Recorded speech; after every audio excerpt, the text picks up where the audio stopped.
सुबह उठकर वनजाक्षी देखती है कि जहाँ पिछली रात को एक छोटा सा पौधा था, वो अगले दिन एक बड़ा 6 फुट वाला पेड़ बन चुका था।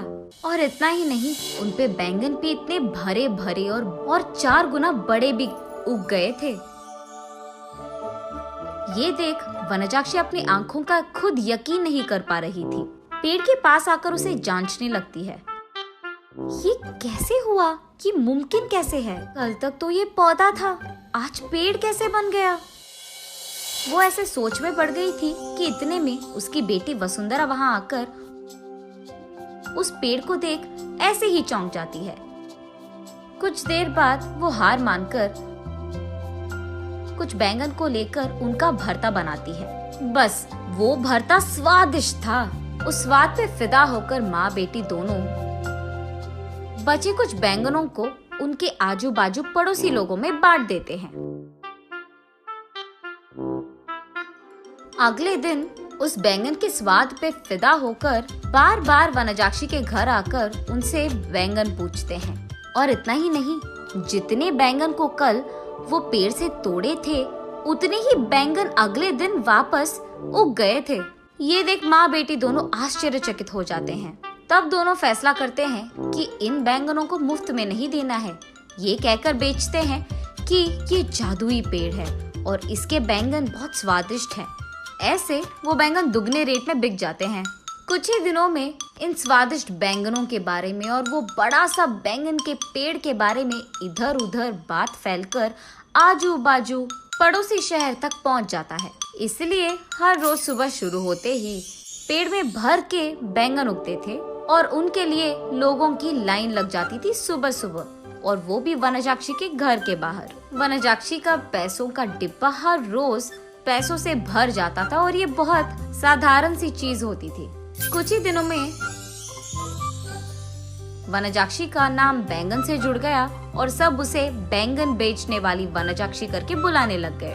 और इतना ही नहीं, वो बहुत कम समय में उस सारे गांव में सबसे अमीर बन जाती है।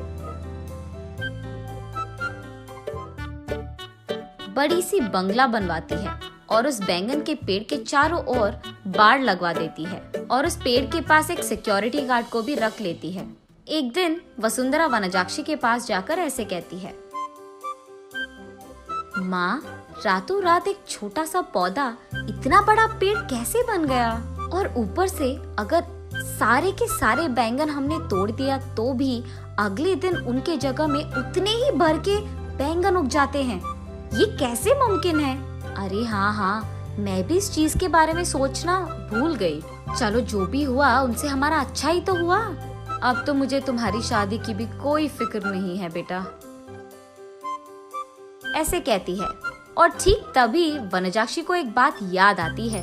उस समय में जब भी वनजाक्षी के लिए रिश्ते लाते थे तो कुछ भी सेट नहीं होता था।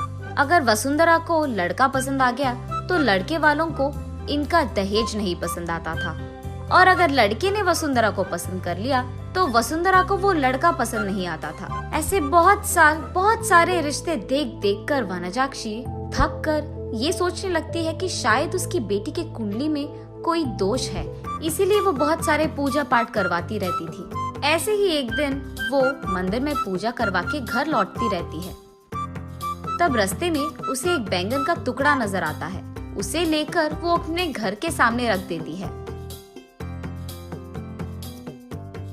और कुछ दिन बाद उस जगह में एक छोटा सा पौधा उग गया था। मंदिर जाने से पहले उन बैंगनों को देख वनजाक्षी सोचती है, घर आने के बाद ना इन बैंगनों का एक बहुत अच्छा भरता बनाना है मुझे। यही सोचते हुए वो मंदिर चलती रहती है। रास्ते में वो ऐसे सोचती है, अगर कोई वो बैंगन को लेके गया तो? वो फैसला करती है कि जल्दी जल्दी वो मंदिर जाकर भगवान की प्रार्थना करके बाहर आ जाएगी। वापस आते वक्त उसे रास्ते में एक साधु नजर आते हैं। उनके पास जाकर वो ऐसे पूछती है, स्वामी, मैं मेरी बेटी की शादी करवाने के लिए बहुत कोशिश कर रही हूँ, लेकिन नहीं हो रहा है। कृपा करके इसका कोई हल निकाल दीजिए। ठीक है, उस जगह पे बैठकर अपनी पूरी मन से प्रार्थना करो, ऐसे कहते हैं साधु। तब वनजाक्षी उस साधु के सामने बैठकर इसी डर में पड़ी रहती है कि कहीं कोई उस बैंगन को चुरा ना ले। हे भगवान, मेरे घर जाने तक उन बैंगनों को संभाल के रखना, किसी को उसे चुराना नहीं है। इसका प्रार्थना करके वो उठकर साधु के पास जाकर आशीर्वाद दीजिए स्वामी, ऐसे कहती है। तब साधु कहते हैं, जो प्रार्थना तुमने अपने मन से, पूरे मन से किया है, तुम्हें वो हासिल होगा, और वो भी दुगने में। जाओ बेटी। तब जाकर वनजाक्षी को समझ आता है कि हुआ क्या था, और वो वसुंधरा को ये सब समझा देती है। तो तुमने मेरे शादी के बारे में नहीं, बैंगन के बारे में प्रार्थना किया था। हाँ, तुम भी ना, ये कहकर हंस लेती है। चलो जो भी हुआ, हमारा तो भला ही हुआ ना बेटी। इस बैंगन के पेड़ के वजह से हम अमीर बन गए हैं, और कल ही तुम्हारा स्वयंवर है, तैयार हो जाओ। ये कहकर आजू बाजू पड़ोस के सारे गांव में डंडोरा पिटवाती है कि उससे भी अमीर लोग उसकी बेटी से शादी करने के लिए स्वयंवर आ जाए। तब तक बैंगन बेचने वाली वनजाक्षी तो बहुत प्रसिद्ध थी, और उस घर के जादुई बैंगन का पेड़ भी। इसीलिए उससे रिश्ता पक्का करने के लिए बहुत सारे अमीर लोग लाइन में लग गए थे। उनमें से अमीर और अच्छा दिखने वाले एक आदमी से वनजाक्षी अपनी बेटी वसुंधरा की शादी करवा लेती है। कुछ दिन बाद जब उसके सारे जिम्मेदारियां खत्म हो गई थी, वनजाक्षी उस बैंगन के पेड़ के पास बैठकर ऐसे सोचने लगती है, उस दिन मुझे इस बैंगन के बारे में काश कुछ सोने का ख्याल आया होता। बैंगन के बदले में सोना दुगने में मिल जाता था, तब मैं और अमीर बन जाती थी। हाँ।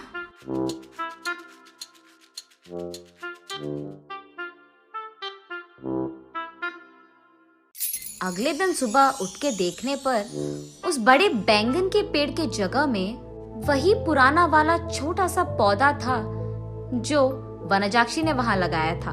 तब वनजाक्षी को पूरी बात समझ में आती है। आशा करना तो अच्छा ही है, लेकिन लालच करोगे तो निराशा ही मिलेगी।